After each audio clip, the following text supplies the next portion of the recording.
Good morning students. आज करेंगे हम अपने पहले पाठ के प्रश्न उत्तर। अभ्यास कार्य हमने पिछली वीडियो में जान लिया था। उम्मीद है आप सबने भी ये अभ्यास कार्य पूरा कर लिया होगा। अब शुरू करेंगे हम प्रश्न उत्तर। प्रश्न उत्तर में पहला प्रश्न है, भाषा किसे कहते हैं और भाषा के कितने रूप हैं।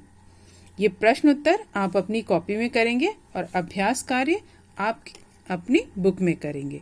ठीक, तो पहले प्रश्न का उत्तर है, जिस साधन के द्वारा हम अपने विचारों को बोलकर या लिखकर प्रकट करते हैं तथा दूसरों के विचारों को सुनकर या पढ़कर समझते हैं, उसे भाषा कहते हैं। जिस साधन के द्वारा हम अपने विचारों को बोलकर या लिखकर प्रकट करते हैं तथा दूसरों के विचारों को सुनकर या पढ़कर समझते हैं, तो उसे भाषा कहते हैं। ठीक, और भाषा के दो रूप होते हैं, एक मौखिक भाषा और दूसरा लिखित भाषा। ठीक, अब अगला प्रश्न देखिए, मौखिक भाषा और लिखित भाषा में क्या अंतर है। मौखिक भाषा और लिखित भाषा में क्या अंतर है। जब ऐसा प्रश्न आता है अंतर स्पष्ट करने के लिए, तो बीच में ऐसे लाइन खींच के मौखिक भाषा और लिखित भाषा आमने सामने इस तरह से अंतर स्पष्ट करते हैं। कॉपी में जब आप लिखेंगे तो इसी तरह लिखेंगे। ठीक, मौखिक भाषा में लिखेंगे जब हम अपने विचारों का आदान प्रदान बोलकर और सुनकर करते हैं तो वो मौखिक भाषा कहलाती है। और लिखित भाषा में क्या लिखेंगे, जब हम अपने विचारों का आदान प्रदान लिखकर और पढ़कर करते हैं तो वो लिखित भाषा कहलाती है। ठीक, अंतर इस तरह बीच में लाइन खींचकर तब स्पष्ट करेंगे। अब अगला प्रश्न देखिए, सांकेतिक भाषा किसे कहते हैं।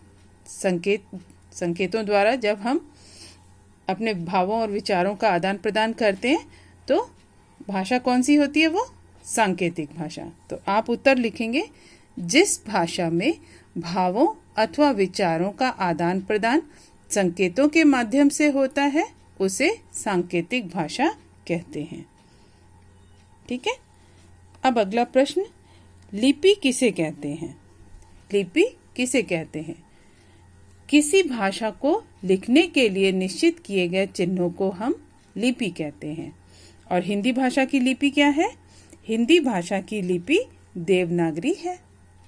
तो आप उत्तर लिखेंगे, किसी भाषा को लिखने के लिए निश्चित किए गए चिन्हों को लिपि कहते हैं और हिंदी भाषा की लिपि देवनागरी है।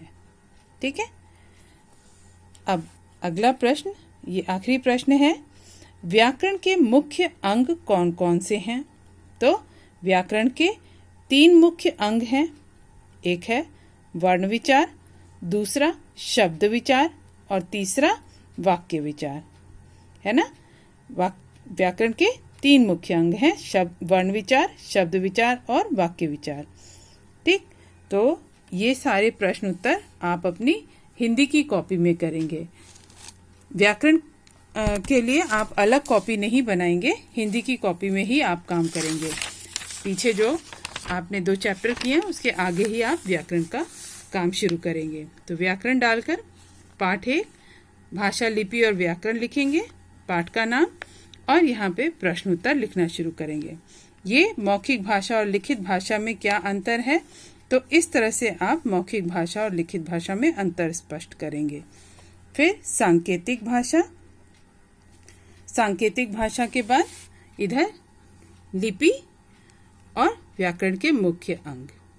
ठीक, तो ये इस पाठ से संबंधित जो प्रश्न उत्तर हैं इन्हें आप हिंदी की कॉपी में करेंगे और जो भी अभ्यास कार्य है ये सारा आप अपनी बुक में करेंगे। ठीक, तो आज पाठ यहीं पे समाप्त होता है। अगली वीडियो में हम अगले पाठ को पढ़ेंगे। तब तक के लिए जो भी कार्य आपको दिया जाता है उसे अच्छे से कंप्लीट कीजिए। जो कार्य आपको बुक में करने के लिए कहा जाता है वो बुक में कीजिए और जो कॉपी में करने के लिए कहा जाता है उसे कॉपी में करिए। जो भी काम करते हैं उसे अच्छे से करने के बाद उन चीज़ों को याद कीजिए, प्रश्नोत्तर याद कीजिए और अभ्यास कार्य याद कीजिए। ठीक है।